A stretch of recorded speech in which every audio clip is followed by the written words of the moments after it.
আসসালামু আলাইকুম। কেমন আছেন আপনারা সবাই? তো আজকে হচ্ছে আমি ধনের পাতার চাটনি বানাইছি। তো ধনের পাতার চাটনিটা আমি কিভাবে বানাই সেই প্রসেসিংটাই আপনাদের মাঝে শেয়ার করছি। তো আমি এই চাটনিটা বানানোর জন্য ধনের পাতা নিয়েছি, কিছুটা কিছুটা পেঁয়াজ কুচি, কয়েকটা কাঁচা মরিচ, মানে একটু ঝাল ঝাল হলেই চাটনিটা ভালো লাগে।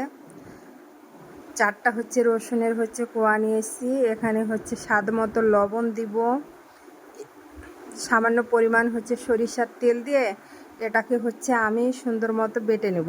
তো এটা আমি শিলপাটাই বাটিনি, এটা কি যেন পাটা বলে, এটা ডিজিটাল পাটাতেই আমি এটা বেটে নেব। তো এই ডিজিটাল পাটাটা মানে খুব সহজেই বাটা যায় যে কোনো কিছু। তো আমার চাটনিটা তো হয়ে গেল, দেখলেন।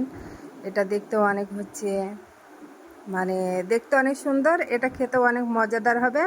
এবার আমি বানিয়ে নেব চালের আটার পিঠা। তো চালের আটার পিঠা আর ধনের পাতার চাটনি। তো সেই মজা লাগে খেতে। তো আমি চালের আটার পিঠাটা কিভাবে বানাচ্ছি সেটা তো আপনারা দেখতেই পাচ্ছেন। আমাদের রাজশাহীর ভাষাতে অবশ্যই এটা চালের আটার পিঠা বলে না, এটাকে চিতাই বলে। তো যাই হোক, মাঝে মাঝে এটা পিঠাও বলি, আবার আমরা চিতাইও বলি। তো আপনাদের যাদের খেতে মন চাইবে তারা অবশ্যই এভাবে ধনের পাতার চাটনি আর চালের আটার পিঠা বানিয়ে নেবেন। আর আমার ভিডিওটা যদি আপনাদের ভালো লাগে তো একটা লাইক, একটা কমেন্ট, শেয়ার করবেন প্লিজ। ধন্যবাদ, সবাই ভালো থাকবেন। আল্লাহ হাফেজ।